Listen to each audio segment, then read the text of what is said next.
You and Steph have made this incredible documentary. It's beautifully made. It's very tender, but it's actually very heartbreaking.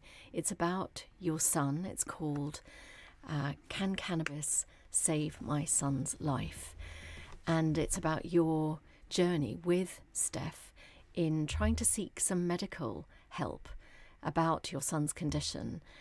Mm-hmm. As I say, it's a very powerful documentary. But before I talk about the documentary, can you tell us a little bit about your son? Yes, well, Max is he's now 18. We, of course, think he's absolutely beautiful, but he is a very kind, sweet, gentle boy. He's quite tall, fit, strong. He's a handsome guy. Thank you very much. I think he would thank you. Morning, Maxie, if you're listening.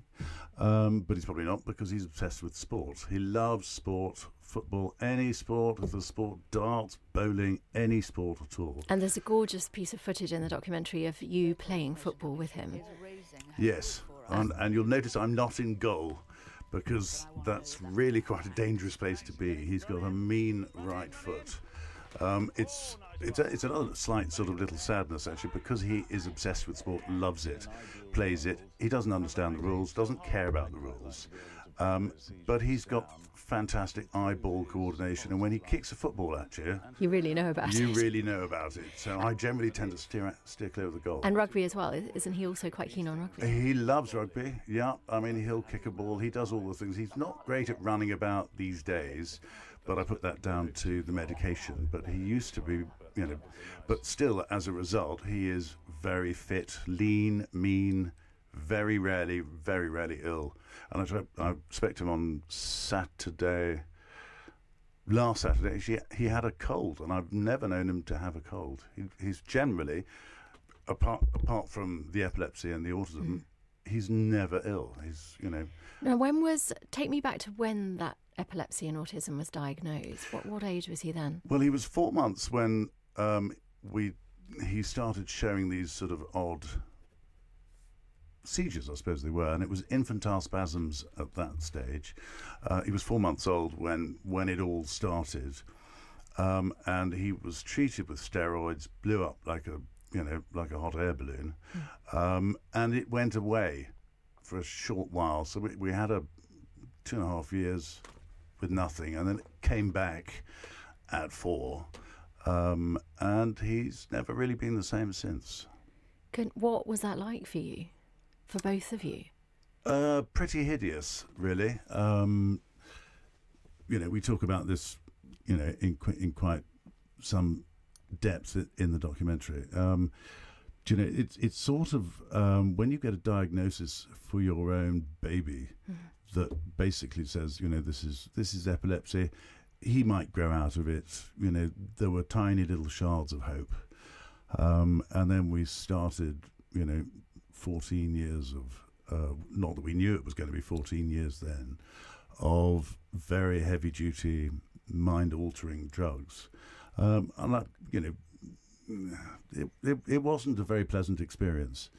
And there will be thousands of parents, all across, the country, and billions of people all across the world, who have to deal with a sick child. You get used to it after a while, but it's very tough at the start. I remember very early on sitting, smoking up the fireplace, up the chimney, crying my eyes out for the loss of what was going to be the rest of his life, as it became more and more obvious that he wasn't going to get any better. It was sort of became how can we just make life good for him? Yes, because as you say, you have those glimmers of hope. And it's almost the hope that's the most painful thing, because you haven't got clarity. You've always got that hope that something might get better or something might get found. How did you and Steph cope?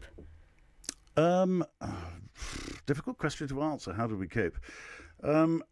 British, stiff upper lip, get on with it. You can't sort of mope about. We had to, to carry on. Sort of in the early age, there was a question of whether we have another child.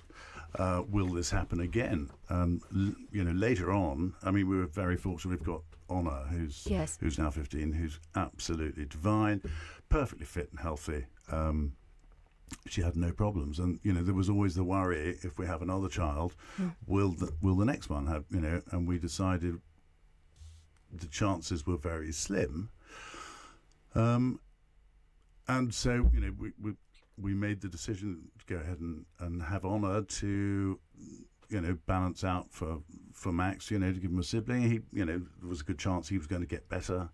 And again, all these chances, there was always a good chance that he was going to get better. There was also a chance he wasn't. So that was sort of a fairly major decision. And we did meet, actually, another couple who had a child with similar disabilities and worse.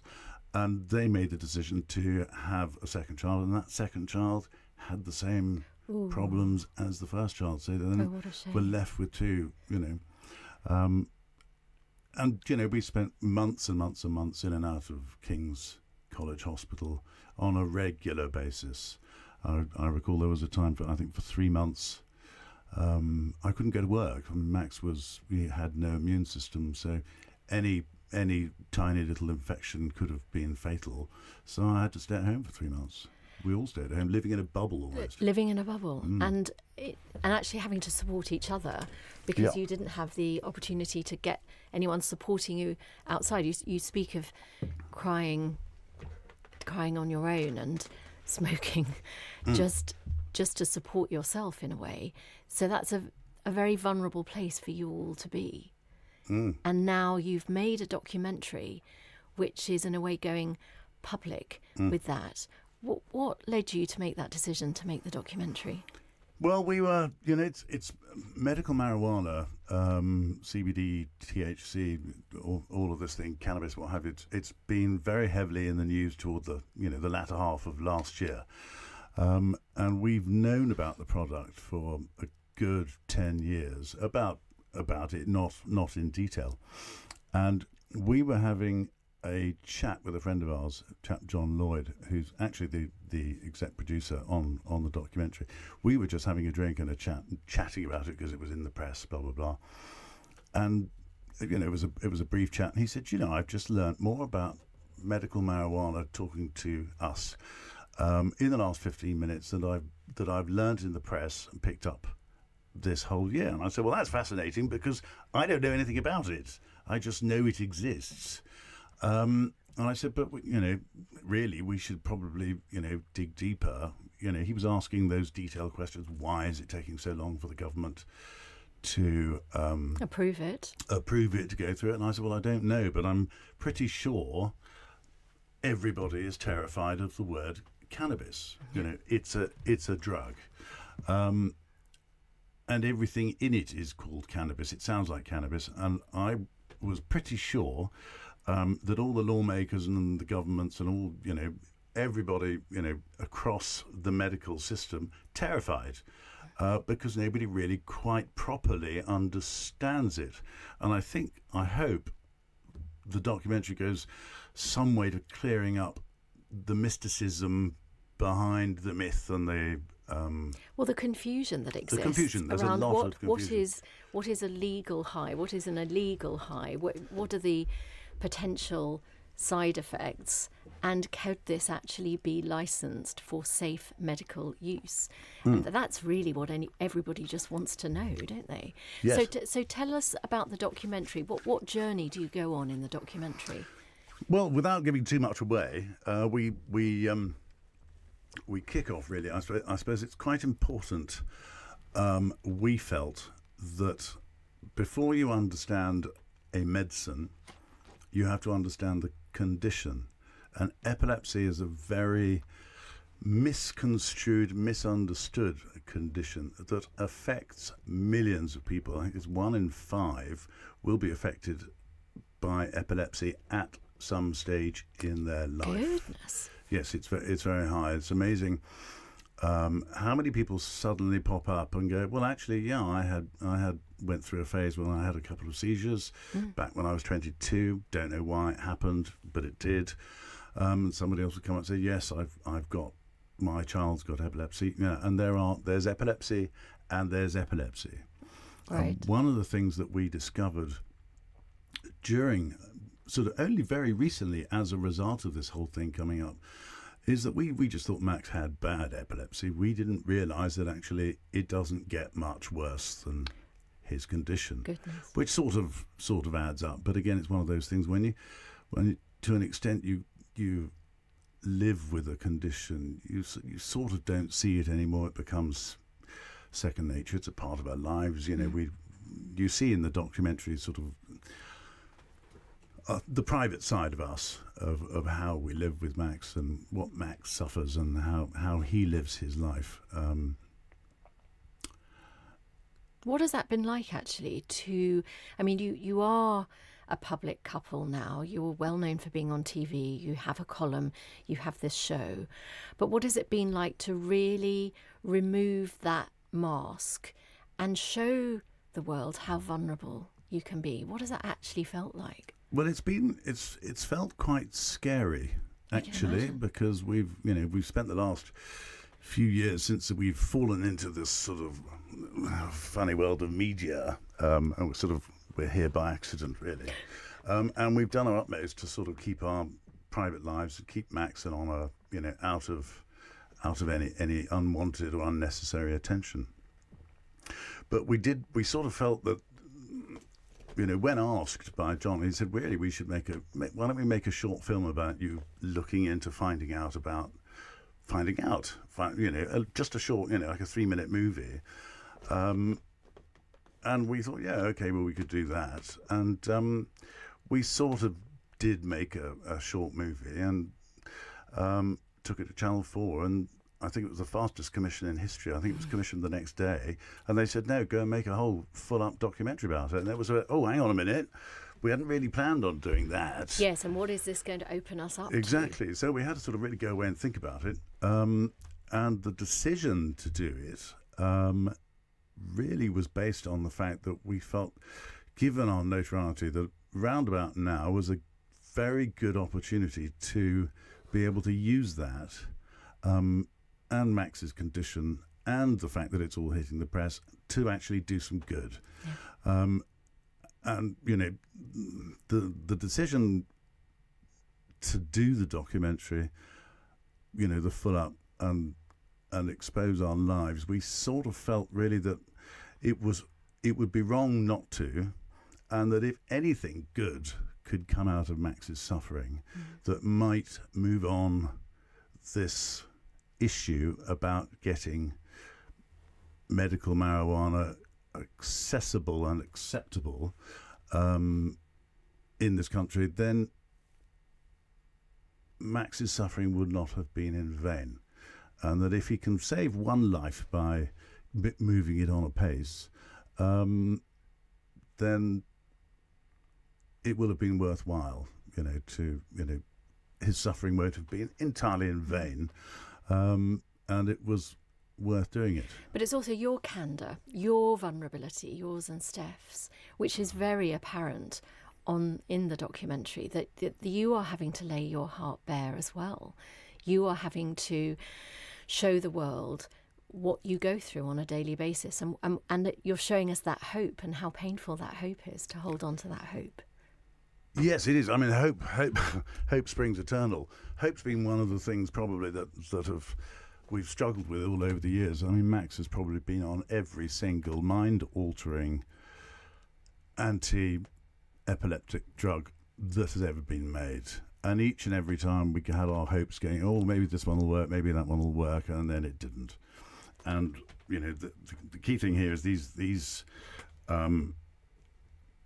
drugs are such bad news, that they destroy the brain. Actually, before we go there, the key issue here, what really prompted us to do something, is the issue of SUDEP, which is sudden unexplained death in epilepsy. And that, basically, they don't really understand it. I don't think anybody would be offended by my talking about it, because a lot of people do talk about it. Basically, they think it's something to do with the brain has a massive seizure, and so does the heart, and it's instant death. So for Max at 18, he's right in Sniper Alley for this, that he could have died 2 minutes ago, he could die this afternoon, he could die tomorrow morning. Okay, so there is a sense of urgency. There is a sense of urgency, yes, and which is, again, why we've done it, because actually when we refer to can it save his life, that if we can reduce the seizures, then if he's not having the seizures, then there's less chance of him having the seizure that would kill him.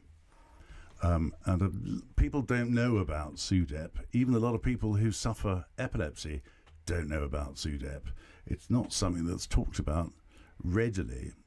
And of course, it's something we live with every day. So in a way, that's another impact of this documentary, isn't it? It isn't just about telling your story. It isn't just about pushing forward the knowledge frontier about epilepsy and whether cannabis might be a solution. But in a way, you're giving sufferers of epilepsy and their family information, armory really, to equip themselves to have a better quality of life. What would you say is the impact that you would really want to see with this documentary? I think I'd like everybody who is involved with these decisions to understand a lot more. As I touched on earlier, when you understand the condition of epilepsy and what it is like to live with and to go through, and the fact that that person is being prescribed severely mind-altering drugs that is dodgy stuff. You know, they're controlled substances. When you give anybody a new mind-altering drug like that, it's 6 weeks to build up. And then if it doesn't work, it's 6 weeks to take out. You can't just take it out, try that for a couple of days, see if it works. You know, there's a whole hope build up and a whole hope loss. And they're dangerous drugs, so they are doing damage to the brain. And we're talking about a product here which is a stinging nettle without the sting. It's a drug-free drug. It's cannabis, where they've taken out the bits that most people know about. They've taken out the bad stuff, or the good stuff, depending how you want to look at it. And you're left with, in theory, the harmless Mother Nature bit of the plant that doesn't, in theory, give you the druggy bits. And when you understand the condition, and you understand that drug, and you understand the other drugs, and you've got a child aged 4, 5, 6 years old that's going to go through 18 years of that rubbish, you just say, come on, for heaven's sake, give it to the child. Yeah. It makes sense. It's got to be less harmful than that other stuff. Than the other stuff they're currently being And you're doing damage to the child. I mean, Max he's 18. He's not very communicative.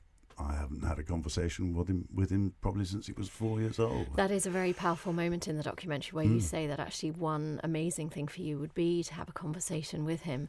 What would your advice be to parents or caregivers of somebody with epilepsy? I mean, I actually had a friend who developed late onset epilepsy in his 20s. So we're not just talking parents of toddlers here. We could be talking about people listening to this show now who are much older. What would your advice be? What sort of things have you learned over the last 18 years that you would want to tell them? Well, firstly, don't give up hope. Don't give up. Don't dwell on hope, though, and don't let dashed hope bring you down. Keep strong. You have to keep strong. You have to keep sane, and you have to keep normal. But you know, listen to the specialists and make sure you are seeing a specialist, not just a GP that's sort of going, oh well, you know, you should be doing this. How quickly did it take you to find a specialist? Oh, well, pretty quick. Okay. Oh, yeah. There's, you know, they're neurologists all over the place. You know, and they're exceedingly good. You know, and there's quite a large section of people, you know, dealing with mental health, and these are mental health issues. You know, again, it's another time it's a time in the country where mental health is being respected and given more attention than it's had in the past. So stick with the specialists and don't go rogue. You know, it's quite important to understand that when you're messing around with medication, it's something else that I'm very strong about. don't take matters into your own hands. You know, these products that are now out there on the market. Particularly on the internet, where you have no idea what you have no they contain. idea. Exactly. That's half the danger as well, that you can buy something from America and actually it's not regulated out there. Any medicine that you give your child has got to be pharmaceutical grade, unless it's pure herbs. But again, you've got to know that those herbs are herbs. You know, there's and also that they don't contraindicate with other medication that you might be taking. Absolutely right. Yeah. I mean, certainly we know that one of the drugs that Max has been on from day one, if he were to be given medical marijuana, it affects the efficacy of that other drug and makes it twice as potent. So, you know, if you take matters into your own hand and you start giving your child a drug that your specialist doesn't know about, there's a damn good chance you're going to do some serious damage. Thank you very much for giving me the chance to talk to you about this documentary. Let everyone know when it's out, when it's being broadcast. It's out Monday. This coming Monday, Channel 4. Time? 9 p.m. 9 p.m. for an hour. Brilliant. Well, I've seen it, and it is extremely powerful, heartbreaking, but also very uplifting. So, congratulations! It's a beautiful piece of work. Well, thank you. Hopefully, it'll get things moving in this country. So, if it's appropriate for people, and it's not just people suffering from epilepsy. You know, apparently this product is working wonders for all sorts of other conditions, arthritis and more. You know. So your message to the government, finally? It's get on with it. I mean, the government did legalise it, and that was very disappointing because on the 1st of November we couldn't actually get it, although it was legal. But that makes sense because you can't set up protocols for an illegal drug. So there have to be steps. So first of all, someone's got to say, okay, well, now we'll legalise it. Then they've got to decide who can prescribe it, where you can get it, who's going to supply it, who's going to pay for it, how much of it you use, all of this sort of thing. So probably everybody listening out there probably thinks, well, hang on a minute, that was legalised in November last year. Well, yes, it was. But that was just the beginning. That's just the start, yeah. I mean, the whole thing is a very long process, and there are some people who've been working tirelessly to try and get this moved along. Oh. Well, thank you for playing your part in that. You and Steph, both hopefully some good will come out of it, Lizzie. Me too.